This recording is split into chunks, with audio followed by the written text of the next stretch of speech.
My dear students, सभी को नमस्कार। माध्यमिक शिक्षा मंडल मध्य प्रदेश भोपाल ने आदर्श प्रश्न पत्र जारी कर दिए हैं। एमपी बोर्ड भोपाल ने मॉडल क्वेश्चन पेपर रिलीज़ कर दिए हैं। तो आप एमपी बोर्ड की वेबसाइट पे विज़िट करके वहाँ से मॉडल क्वेश्चन पेपर डाउनलोड कर सकते हैं। मॉडल क्वेश्चन पेपर की आप अच्छे से अगर प्रैक्टिस करते हैं तो आपके आने वाले मेन एग्ज़ाम में आप बेहतर कर पाएंगे, क्योंकि इस तरह के कुछ क्वेश्चन आपको बोर्ड के मेन एग्ज़ाम में भी मिल सकते हैं। तो आइए आज देखते हैं कक्षा 12वीं विषय राजनीति शास्त्र या राजनीति विज्ञान यानी क्लास 12th पॉलिटिकल साइंस का ये आदर्श प्रश्न पत्र है 2021-22 यानी 2021-22 का। पॉलिटिकल साइंस यानी राजनीति शास्त्र का आपका पेपर होगा 3 घंटे का। पूर्णांक होगा 80 नंबर का, यानी आपका राजनीति शास्त्र का जो पेपर है वो 80 नंबर का होगा। अब आते हैं इसमें इस तरह से निर्देश लिखे होंगे, सभी प्रश्न अनिवार्य हैं। बाकी आप देख सकते हैं, मैं कुछ पढ़ता हूँ, बाकी आप देखिएगा। इंस्ट्रक्शंस होंगे, ऑल क्वेश्चंस आर कंपलसरी।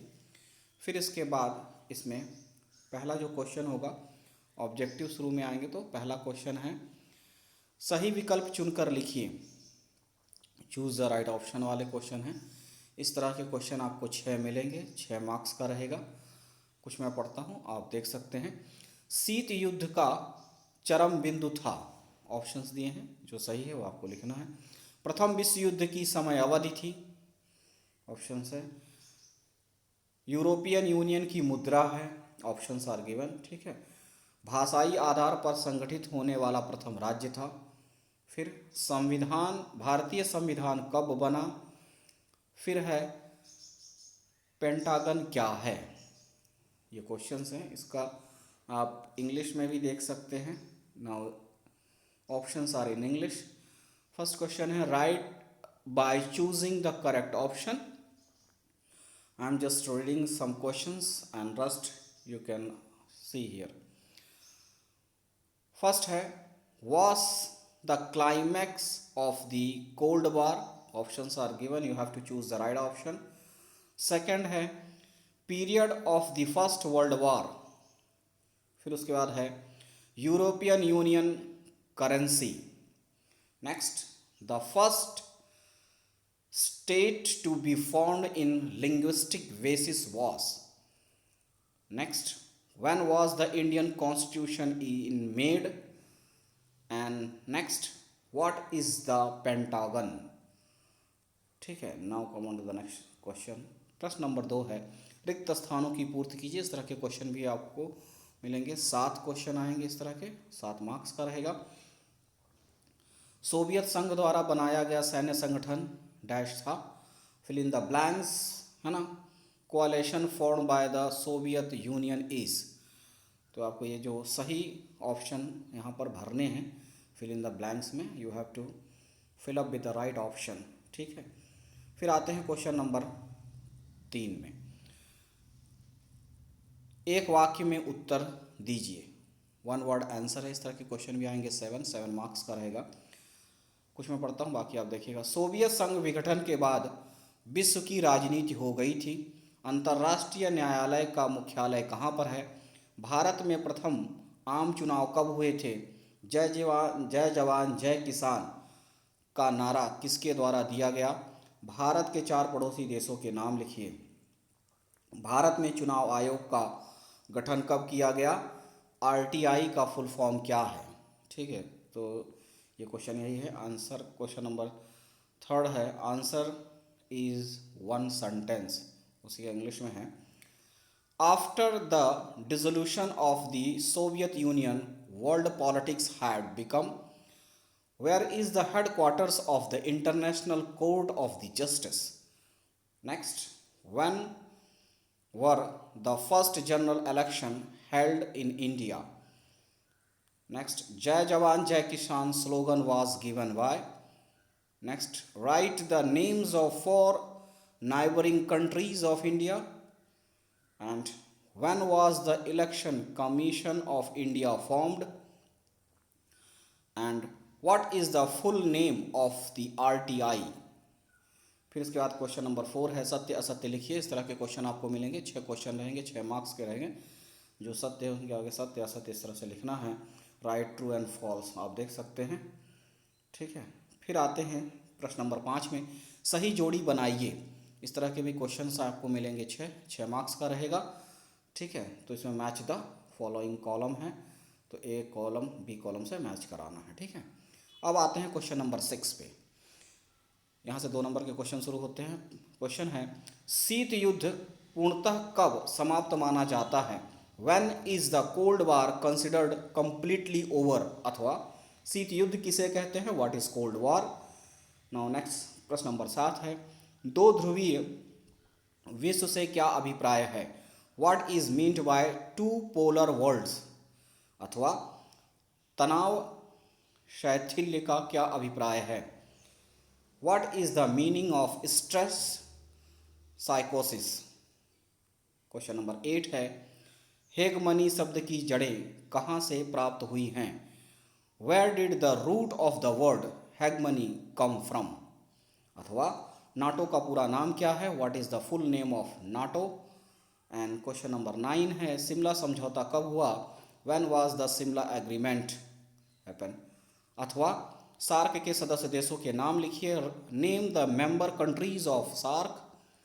प्रश्न नंबर 10 है, निशस्त्रीकरण से क्या आशय है। What is meant bye disarmament,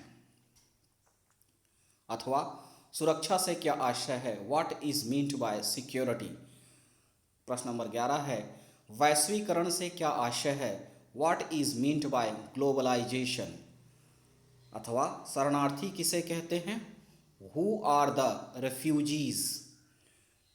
प्रश्न नंबर 12 है, लोकतांत्रिक शासन किसे कहते हैं। व्हाट इज डेमोक्रेटिक गवर्नमेंट, अथवा भारत के प्रथम चुनाव आयुक्त कौन थे। Who was the first election commissioner of India. फिर 13वां क्वेश्चन है, दल बदल से क्या आशय है। What is meant by defection, अथवा प्रीवर्स क्या है। व्हाट इज प्रीविवर्स। फिर उसके बाद है प्रश्न नंबर 14वां 14th, ताड़ी विरोधी आंदोलन कब और कहाँ हुआ था। When and where was the anti today movement, अथवा NFF का पूरा नाम क्या है। Write the name of NFF।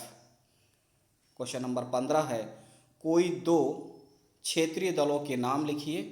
Right the names of any 2 regional parties, अथवा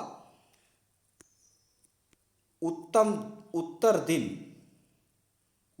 दिन दिन बढ़ता जाए, दक्षिण दिन दिन घटता जाए, किस आंदोलन से संबंधित यह नारा था। North increases day by day, south decreases day by day, related to which movement. फिर उसके बाद है क्वेश्चन नंबर 16, शॉक थेरेपी के कोई 3 परिणाम लिखिए। Write any 3 results of shock therapy. ये 3 नंबर का क्वेश्चन है, यहाँ से शुरू होते हैं।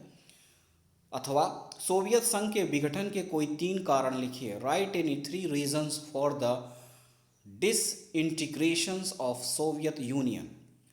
प्रश्न नंबर 17 है, यूरोपीय संघ की कौन सी नीति उसे प्रभावी संगठन बनाती है। What policy of European Union makes it an effective organisation. 3 marks का क्वेश्चन है। अथवा आसियान विजन 2020 की मुख्य बातें क्या हैं, 2020 की मुख्य बातें क्या हैं। What are the highlights of ASEAN vision 2020। प्रश्न 18 है, नियोजन के उद्देश्य लिखिए। Write the objective of planning, अथवा नीति आयोग क्या है समझाइए। Explain what is NITI Aayog. प्रश्न क्रमांक 19 है, आपातकाल की अवधि में 42वां संविधान संशोधन किया गया, इसका मुख्य कारण क्या था। What was the main reason for the 42nd amendment, the period of emergency. What was the main reason for the 42 amendment, the period of emergency. फिर आते हैं अथवा भारत के दलीय प्रणाली पर आपातकाल का किस तरह असर हुआ, लिखिए। How do the emergency affect the party system of India. फिर क्वेश्चन नंबर 20 है, शीत युद्ध से हथियारों की होड़ और हथियारों पर नियंत्रण से दोनों ही प्रक्रियाएं पैदा हुई हैं, इन दोनों प्रक्रियाओं के क्या कारण थे। 4 नंबर का क्वेश्चन है, what were the reasons for both the arms race from the cold war and the control of arms in these process.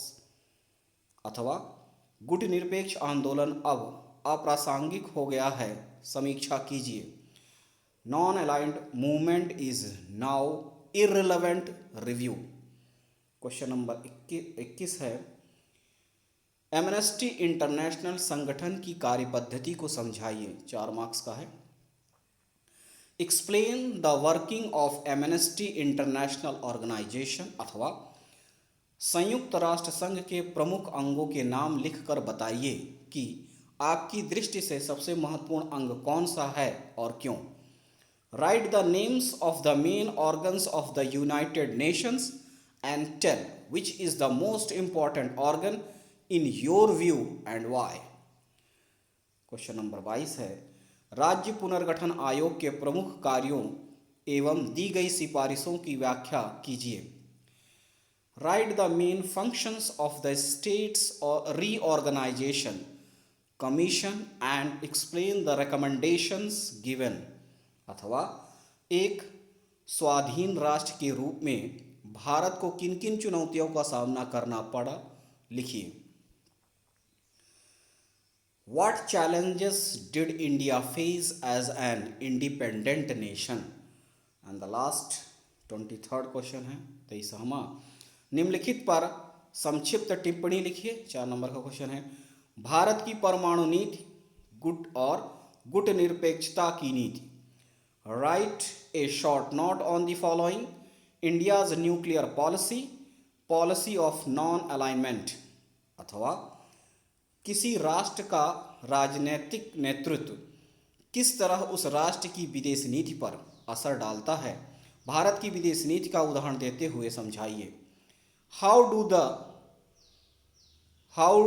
The political leadership of a nation affects the foreign policy of the nation, explain with the example of foreign policy of India.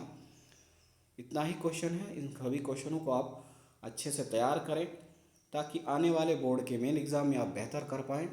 तो मिलते हैं अगले video में, तब तक के लिए नमस्कार, धन्यवाद।